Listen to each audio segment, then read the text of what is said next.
pleased to have been invited to come here today. Thank you. And really what I want to be able to talk about, my title is Inevitable Disruption in a Digital World. But really it's to come and tell you about what's happening in the UK from the point of view of setting up a UK BIM Alliance, which is to, in response to government, to say industry does now need to step up and take leadership of implementation of BIM across the whole of the industry, not just government departments. And I'm actually now interim chair for buildingSMART UK and Ireland chapter, and very much want to explore with you, because although I've been in post for a year or so, I haven't really been aware of a healthy dialogue between the UK and Ireland, and I'd really like to explore how we can really get that to work for the benefit of everybody. So I'm on a little bit of a tight schedule because I've got myself double booked. So I'm supposed to be at this moment in time facilitating a workshop between two august organisations that Bill has referred to, buildingSMART and Open Geospatial Consortium. So we're having a 2-day workshop today and tomorrow to work out how to collaborate better. Because within this digital world, what we're discovering is that actually there's a convergence going on. If we're genuinely thinking about better information management, which is an alternative description of this delightful term BIM, we are talking about data. We're talking about digital data. We're talking about how to turn that into useful information. So let's start with the purpose. What is the point of your business, your organisation, the project that you're considering, whether that be a building or whether it be a piece of infrastructure? And does it really matter what technology it comes from, Bill? Does it matter if it comes from ArchiCAD or Revit or project-wise common data environment or a GIS? Or is it how that data is actually used? How it's understood, who's using it, who produced it, do we know its provenance, do we know how it should be used, is it secure, how should we be sharing it? How many presentations have you been at where we've shown some fantastic 3D models and buried utilities and then realised actually that was possibly quite sensitive, that do you really want to be able to share with the world all of the essential utilities going into the Shard, for instance, in London. So you're actually starting to think data is important to us. Digital data is really important to us. But how we use it and who uses it is essential for us to really be able to achieve digital transformation. Do you have your key? Do I have my key in? I'm just wondering whether I give up on the presentation and just talk. See what we've got here. You can keep talking, right? See.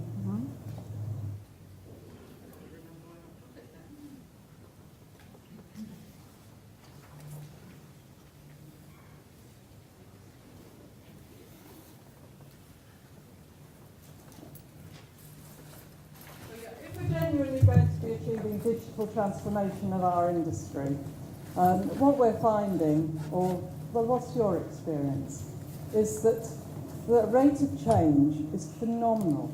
The amount of innovation and inventions we're supposed to be embracing. Claire was telling me that she'd just gone to Leipzig to see BMW manufacturing factory, where of course they've cracked it, haven't they? Digital transformation they achieved years ago, and we're having to catch up with process engineering and making sure that we haven't got people wandering aimlessly around the building site, not quite knowing what they're supposed to do, and then saying, actually, I think I know it better how to build this than the designer did, so I'll do it my way, thank you very much.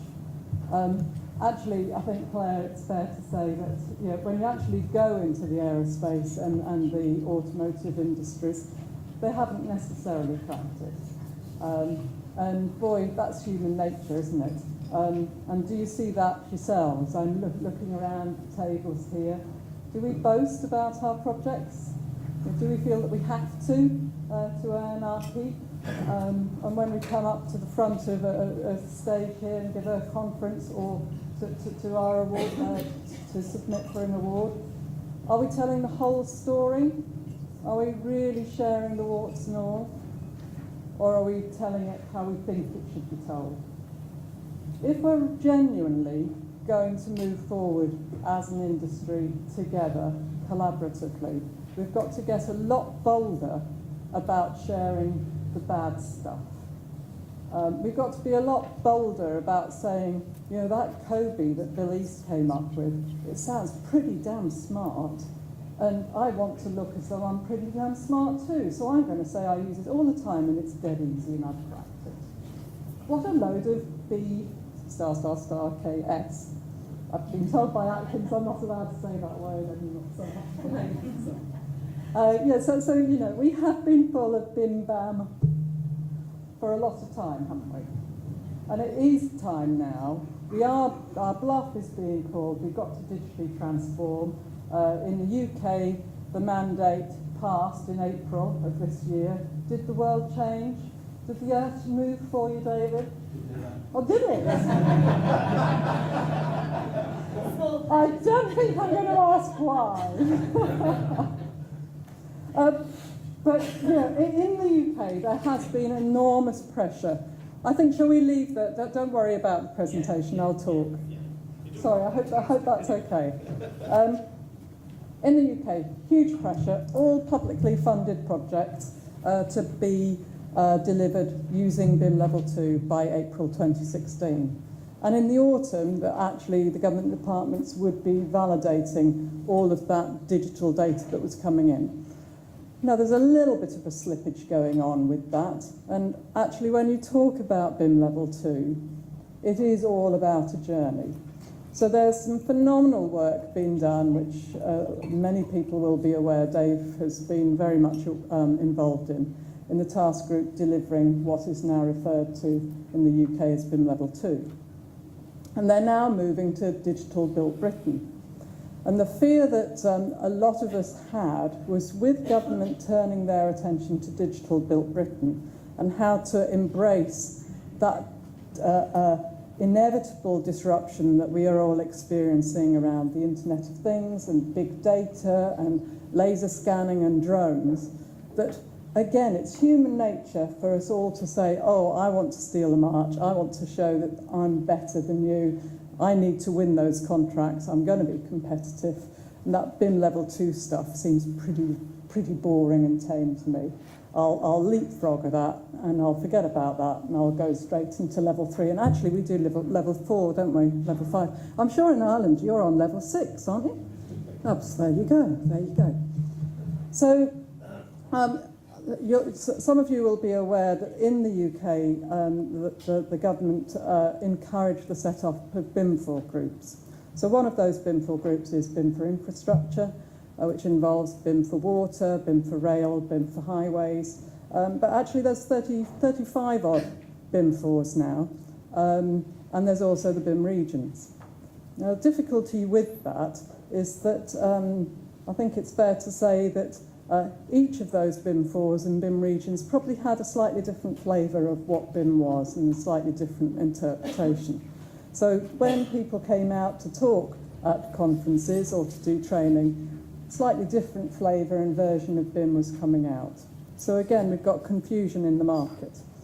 So when government and Dave actually came and said to the BIM4s, look, we are shifting our focus to BIM Level 3 and we're concerned about the vacuum that could evolve, what could you do about it?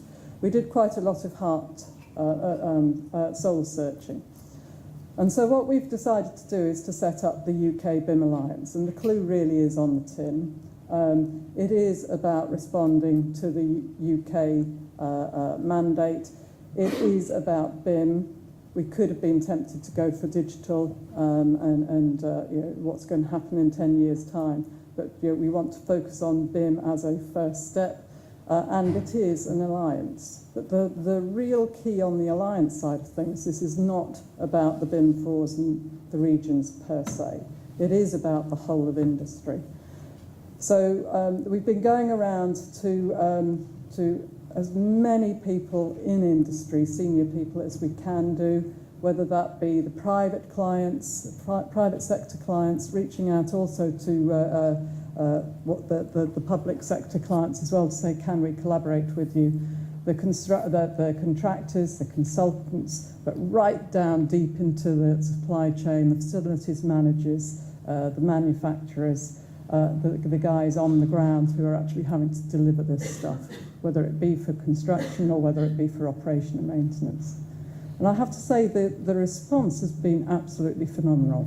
So when I'm talking to the chairs and the CEOs of some of these big companies, instead of, when I've gone for buildingSMART, it's, well, open shareable standards are a bit dull, aren't they? Actually, this story is a bit different. It's like, of course we need to digitally transform. This industry has to progress. Why would we not support this venture? At the same time, I think what's really important for me, my experience, is that buildingSMART UK chapter, an Ireland chapter, probably the mistake we had was that we had a lot of technical, clever, geeky type people. And I'm not looking at Bill right now. Oh, hello. But you know, a lot of clever people, but they were talking to themselves rather than to the people who actually need it. So, you know, my vision of this is that actually the UK BIM Alliance are the community that the buildingSMART should be serving. And it can't just be buildingSMART, it should be OGC and W3C who are leaning into this together as well. And I'm really regretting that I can't have a longer chat with Bill actually later on to see his experience and his advice as well. So we've got the Alliance set up. It launched a couple of weeks ago. There is a website. It is on the presentation, which hopefully will be circulated later. It is ukbimalliance.org. So the launch documents are there. We're in the process now, having got the signatories on board and the BIM4s and regions and the institutions, we're now looking at what are the priority projects which are needed to help industry. And talking to Alan as well, absolutely, you're a part of this. So, you know, if you see that there is a gap in being able to implement BIM Level 2 here, shout. We'll be pushing out what we think should be the roadmap in the new year, early in the new year. But I will be pushing that through Alan as well, so hopefully he can push through. We really want you to be able to call it. If you think we've missed stuff, tell us. If you think that there's some really important projects you'd like to get behind and support, tell us, and we can really move together. And one of the things that I'm saying, and I've been seeing, is that, you know, the Alliance needs to show exemplary collaborative working. And when I say that, I do not mean that it's going to be a happy, cosy, huggy family. It's going to be dirty. There's going to be some very messy arguments, but at the same time, that will be done with the deepest respect and generosity of spirit to each of us as individuals and as organisations as well. So, you know, BIM and the BIM Level 2 is very much about 3D collaborative working. So let's make sure that we can really demonstrate that together. It's about starting with what is the point, what's the purpose, whether that be for an individual organisation, an individual building, or whether it's for an integrated infrastructure such as High Speed 2, we ultimately will want to deliver intelligent mobility, or whether it's part of a city and thinking about how we manage our buried utilities in a safe and secure way. So how do we actually realise that vision? We need to think about it's not just process and technology. We are going to see increased automation of our industry as we move forward. Robotics are coming in, the drones, etc., etc. We're going to be working with HoloLens. So in our offices, in 5 and 10 years' time, how much are we actually going to be moving back to what will almost feel like a drawing board environment again, where we can actually move around a HoloLens 3D image and interact with each other and talk to each other much more as it was as a drawing board, with the experts doing that, the engineers, the architects and so forth, rather than it be a CAD technician who was actually a step between the design and the thinking and the actual delivery of the design and the paper drawing. So I think we're in some really, really exciting times. But there's also another dynamic which I'm really, really worried about, is that we're also very good at groupthink and not challenging ourselves as we should do. So Margaret Heffernan's willful blindness and what happened with the stock markets. And we know that there's some real challenges with Brexit and with Trump having been coming in as president-elect. You know, what is actually happening societally to our world at the moment? We are very connected across the globe with digital data. And it is fantastic. If you look at the softened future of the professions and think about that we are now sharing knowledge globally at a phenomenal rate that we've never seen before. You know, Facebook thinking of putting up technology which will be able to allow complete coverage of the internet across Africa and the third world countries. Absolutely phenomenal. But having said that now we can all be pseudo medics and be able to diagnose illnesses and help to put people right. Actually, we're also at a stage where there is so much knowledge and data that it's really difficult to understand our virtual world.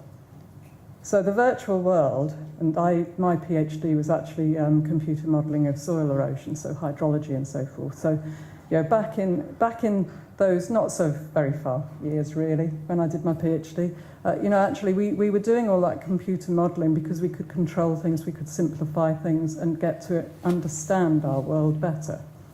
We've now got to a point where the virtual world is as confusing, if not more confusing, than the physical one. So I think we do have an opportunity with BIM and with digital transformation, is that our professions won't die, providing we are truly digitally enabled and we're in control.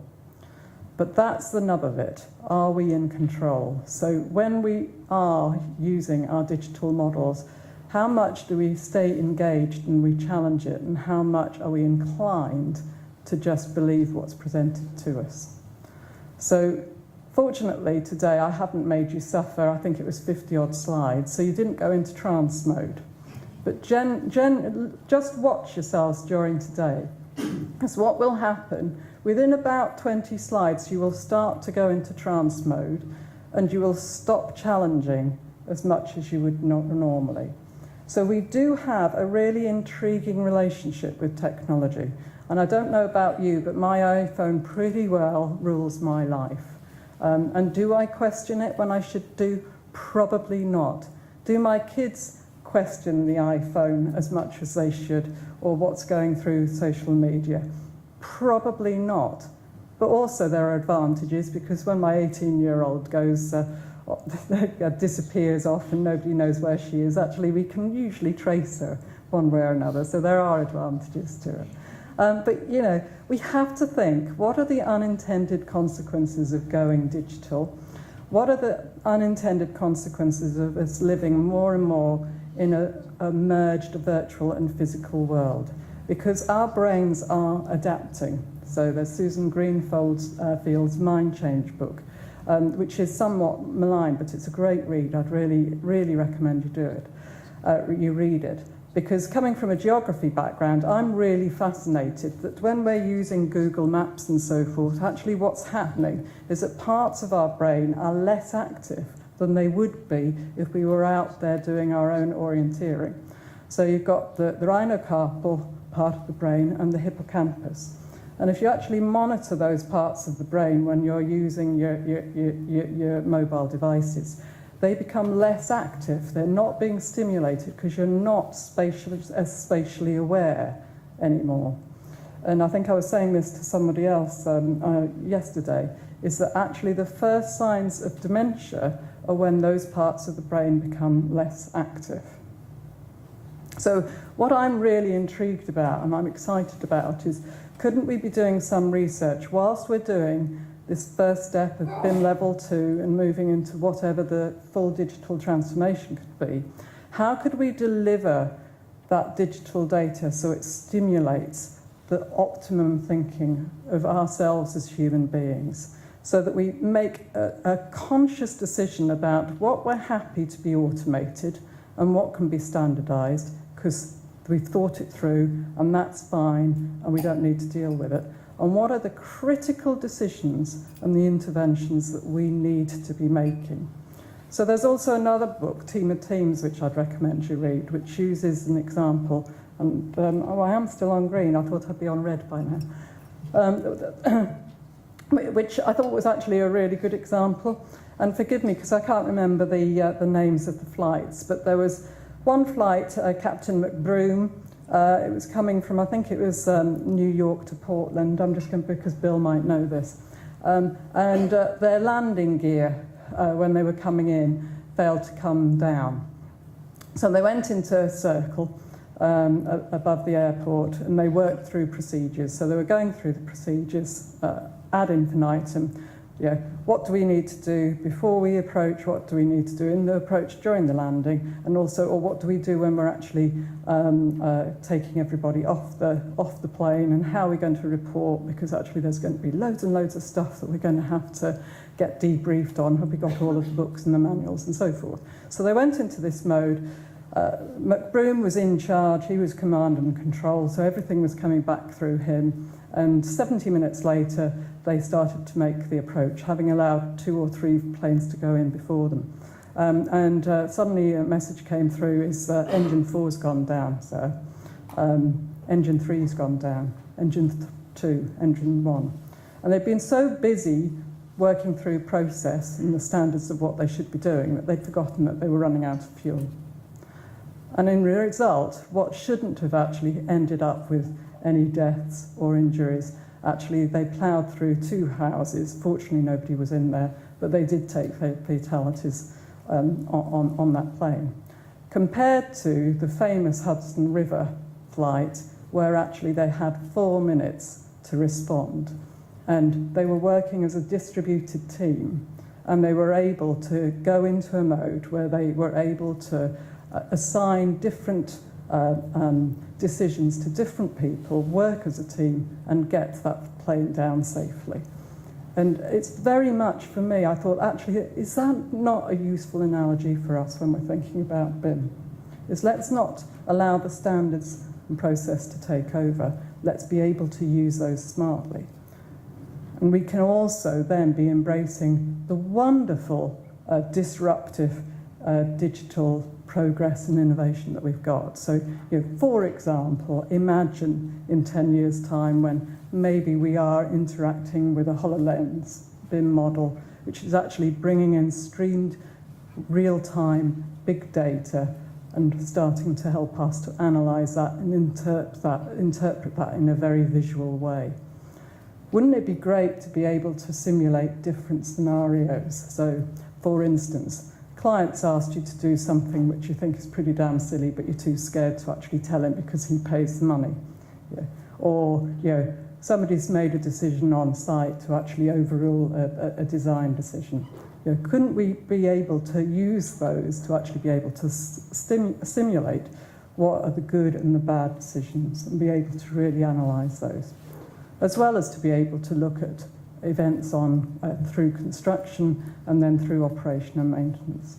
All of those are things in our reach, providing we think of all of the different elements that BIM involves. So the data, the process, the technology, but just as importantly, the people interaction. So really excited about where we're at, the opportunities we've got, and how we can work together. I think the UK BIM Alliance is certainly really important, putting a lot of effort into that, got a lot of support, really, really keen to talk with you about how you can get involved. And then what the role of standards organisations such as buildingSMART and OGC can be. So I'm not sure what the time is, because unless I put my glasses on, I can't see the time, but I think that's probably enough, given that I didn't have the slides. Yeah, is that okay? So, very happy to take some questions. That was a little bit off the cuff without any slides. I think I've pretty well said what I was going to. Are there any questions? And you seem to be spending a lot of time trying to look at the relationship and the exchange of data between the BIM world and the GIS world. In the efforts that you're working on, how is that going?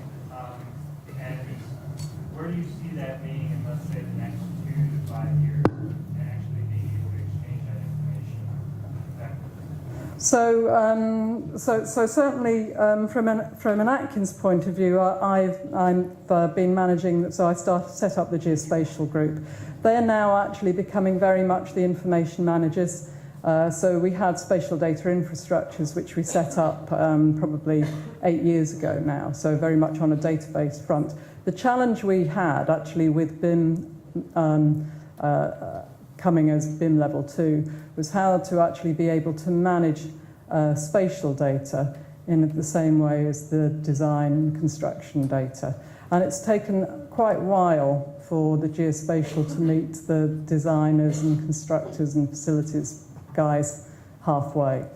But I think at the same time, because geospatially, actually, we've traditionally been working with the planning and the master planning and the asset management and the facilities management, it's actually brought things beautifully together. So we do have processes now for working through the 1192, which is for the geospatial data as well. Survey for BIM, for instance, is doing a lot of work now on being able to demonstrate how you're able to break the data up in a similar way so that you think about it for a like-for-like object and the classification of assets and so forth.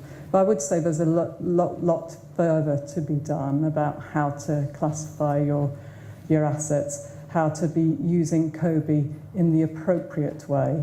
So I know there's a lot of online discussion about, are you stretching COBie beyond what its use should be? And I think those are good challenges and they need to be taken on board as well.